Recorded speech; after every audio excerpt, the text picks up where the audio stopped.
اعوذ باللہ من الشیطان الرجیم بسم اللہ الرحمن الرحیم الحمد للہ رب العالمین الرحمن الرحیم مالک یوم الدین ایاک نعبد و ایاک نستعین الصلاۃ والسلام علیک یا رسول اللہ وعلی آلک و اصحابک سیدی یا حبیب اللہ۔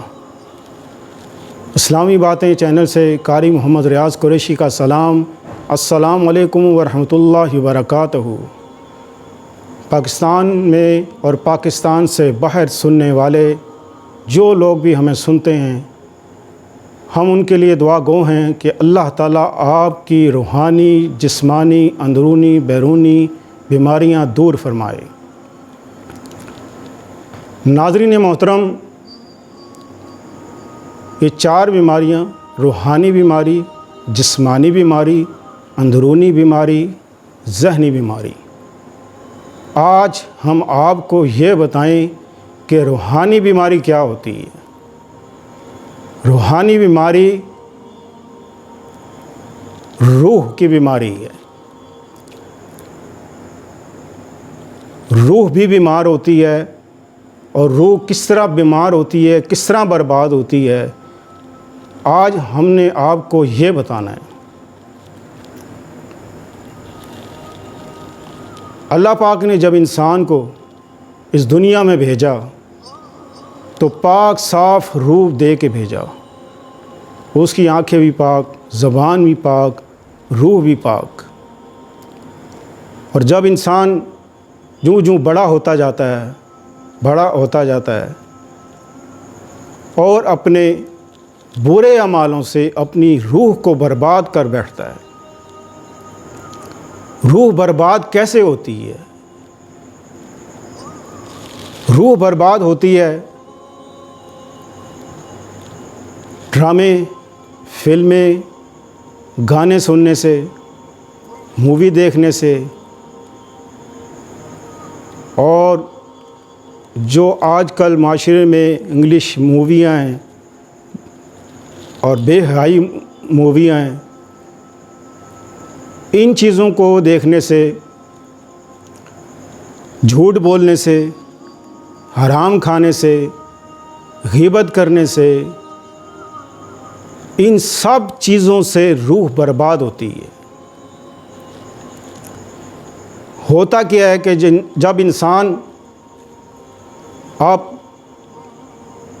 ڈرامے دیکھتا ہے یا فلمیں دیکھتا ہے یا گانے دیکھتا ہے، تو وہ اس کے بارے میں پھر جیسے ہی آنکھ بند کرتا ہے تو وہ سارا سسٹم اس کے ذہن میں آتا ہے۔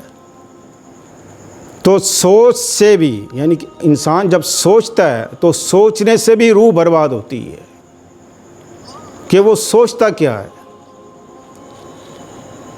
وہی سوچے گا جو کچھ اس نے دیکھا ہوگا، یا سارا دن جو کام وہ کرتا ہوگا، آنکھیں بند کی، وہ سارا نظام، ساری چیزیں بالکل اس کی آنکھوں کے سامنے چلتی رہتی ہیں۔ اسی حال میں اس کو اگر نیند آ جائے، اور پھر رات کو جب وہ سوتا ہے، قرآن پاک میں ارشاد ہوتا ہے جب انسان سوتا ہے تو ہم اس کی روح قبض کر لیتے ہیں۔ اور بہت سے لوگ ایسے ہیں جو خواب میں دیکھتے ہیں کہ ہمارے پیچھے سانپ لگے ہوئے ہیں، بچھو لگے ہوئے ہیں، کتے لگے ہوئے ہیں، یا کوئی جانور پیچھے لگے ہوئے ہیں، کوئی جن پیچھے لگا ہوا ہے، کوئی عجیب سی مخلوق ہے جو اس کے پیچھے لگی ہوئی ہے۔ کبھی اپنے آپ کو کیچڑ میں دیکھتا ہے، پہاڑوں پہ دیکھتا ہے، بھٹکتا ہوا دیکھتا ہے، طوفان دیکھتا ہے، آندھیاں دیکھتا ہے، زلزلے دیکھتا ہے۔ یہ ساری چیزیں وہ جب دیکھتا ہے خواب کے اندر، اور اچانک ڈر کے مارے جب اس کی آنکھ کھلتی ہے، وہ ساری چیزیں روح میں شامل ہو کے اس کے اندر چلی جاتی ہیں۔ اس طرح روح برباد ہوتی ہے، اور انسان کو خبر بھی نہیں کہ روح برباد ہو جائے تو اس کا نقصان کتنے ہیں۔ اس کا نقصان سب سے بڑا تو یہ کہ اس کا نہ تو نماز میں دل لگے گا، نہ قرآن پڑھنے میں دل لگے گا، نہ اللہ کے ذکر میں دل لگے گا، نہ اچھے لوگوں میں دل لگے گا، اچھی سوسائٹی میں نہیں بیٹھے گا، اچھے لوگوں میں نہیں بیٹھے گا، اس کو کوئی نصیحت کی بات کرو، کوئی اچھی بات کرو، اس کو کچھ سمجھ نہیں آئے گی۔ آپ کی بات سن تو لے گا لیکن سمجھے گا نہیں، اگر سمجھ بھی جائے تو جب وہاں سے اٹھ کے جائے گا اور سب واش ہو جائے گا، کیونکہ وہ چیز اس کی روح میں نہیں اتری۔ روح میں کیوں نہیں اتری؟ کہ روح میں پہلے اتنا گند بھر چکا ہے کہ وہ اچھی چیز اس کی روح میں سماتی نہیں۔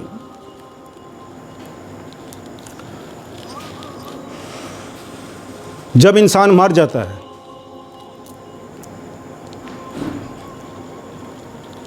روح آسمان پہ چلی جاتی ہے اور اس کا جسم زمین میں، اس کے جسم کو زمین میں دفن کر دیا جاتا ہے، کیونکہ روح آسمان سے آئی ہے اور جسم مٹی سے بنا ہوا ہے، مٹی کی چیز مٹی میں چلی گئی اور جو روح آسمان سے آئی ہے وہ آسمان پر چلی گئی۔ پھر جب انسان مر جاتا ہے، کوئی بھی آپ ایک نام لے لیں، کوئی قدیر نام کا آدمی ہے، وہ مر گیا جی، آپ اس کے گھر جاتے ہیں، ان کے گھر والوں سے پوچھتے ہیں کہ یہ کون مرا ہے؟ کہتے ہیں جی یہ قدیر کا جنازہ ہے۔ وہ یہ نہیں کہے گا یہ قدیر ہے، قدیر تو چلا گیا۔ ایک بات اور ذہن نشین کر لیں کہ نام انسان کا نہیں ہوتا، اس کی روح کا ہوتا ہے۔ یہ قابل غور بات ہے کہ نام انسان کا نہیں ہوتا، روح کا نام ہوتا ہے۔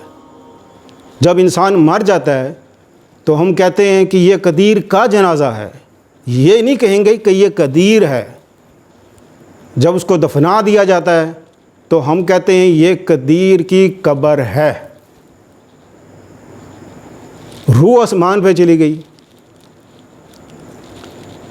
پھر ہم پڑھتے ہیں کیا؟ اِنَّ لِلَّهِ وَإِنَّ إِلَيْهِ رَاجِعُونَ، بے شک اللہ کی طرف ہی لوٹ کر جانا ہے۔ پھر اب ہم یہ پڑھ تو لیتے ہیں، اب ہم نے روح اللہ کے پاس کس حال میں بھیجی؟ کس حال میں بھیجی؟ اللہ نے تو روح پاک صاف بھیجی تھی۔ اب یہاں میں آپ تھوڑا سا موضوع چینج کرتا ہوں کہ آپ کوئی گاڑی، کوئی گھر رینٹ پہ لیتے ہیں، آپ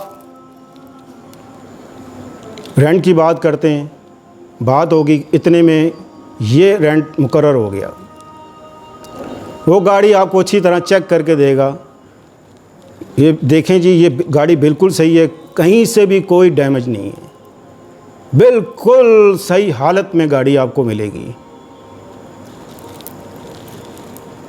اور جب رینٹ مقرر ہو گیا آپ، پھر وہ یہ شرط لگاتا ہے کہ اگر آپ کی گاڑی کو، اس گاڑی کو کوئی نقصان ہو گیا، کوئی ایکسیڈنٹ ہو گیا، کوئی حادثہ پیش آ گیا، شیشہ ٹوٹ گیا، لائٹیں ٹوٹ گئی، کوئی نقصان ہو، اس کا الگ سے آپ کو جرمانہ دینا پڑے گا۔ جب یہ سودا ہو جاتا ہے تو وہ لے جاتے ہیں۔ اب ہوتا کیا ہے کہ گاڑی لے کے کہیں جاتا ہے، گاڑی کہیں ٹھوک گئی، کہیں لگ گئی، ایکسیڈنٹ ہو گیا، واپس آیا لے کے، مالک مکینک کو بلائے گا، مکینک کو کہے گا اس کا اسٹیمیٹ لگاؤ جی، کتنا جرمانہ بنتا ہے اس کا؟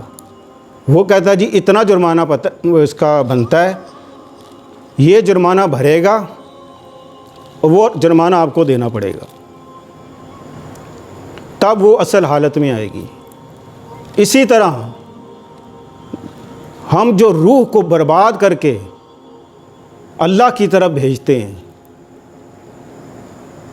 تو پھر وہاں جرمانہ نہیں ہوگا، وہاں بطور جرمانہ سزا ہوگی، سزا ہوگی۔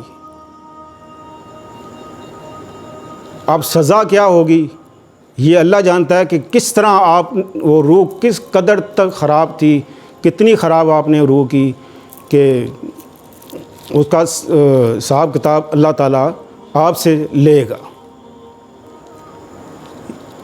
اس کے علاوہ یہ تو میں آپ کو بہت ہی مختصر کر کے آپ کو بتا رہا ہوں کہ روح کی بربادی، اور اس کی اگر تفسیر میں جاؤں تو بہت وقت چاہیے۔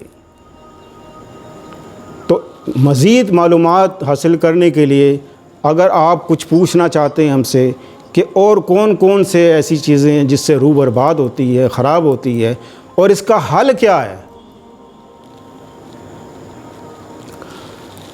تو اگر آپ چاہتے ہیں کہ روح کی اصلاح کیسے کرنی ہے تو آپ ہمیں میسج کریں، کمنٹس کریں، یوٹیوب پہ میسج کریں، ہم آپ کو بتائیں گے کہ روح پاک کس طرح ہوتی ہے، تاکہ جو اپنی اصلاح کرنا چاہتا ہے، جو اپنی روح کو پاک کرنا چاہتا ہے، جو چاہتا ہے کہ میری روح پاک ہو جائے، پاک صاف اللہ کی بارگاہ میں جائے، کوئی حساب کتاب نہ ہو، تو آپ خود اس کے لیے یہ تکلیف کریں کہ آپ ہمیں میسج کریں، اور جو آپ نے خواب دیکھیں،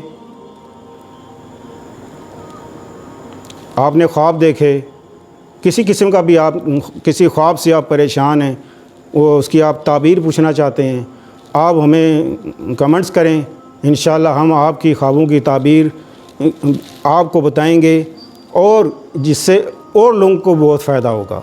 یعنی کہ ایک خواب آپ نے ہمیں بتایا، ایک دو خواب بتائے ہم نے، وہ آپ کا خواب نہ جانے ہزاروں لاکھوں کروڑوں لوگ دیکھتے ہوں، تو تاکہ یہ خواب سب کو پتہ لگ جائے اور اس کی حقیقت سب کو پتہ لگ جائے۔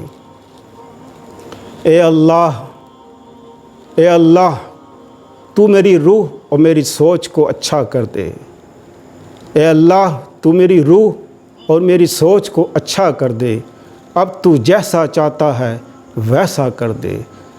صلی اللہ تعالیٰ خیر خلقی محمد علیہ صحابہ اجمعین برحمتک یا ارحم الراحمین۔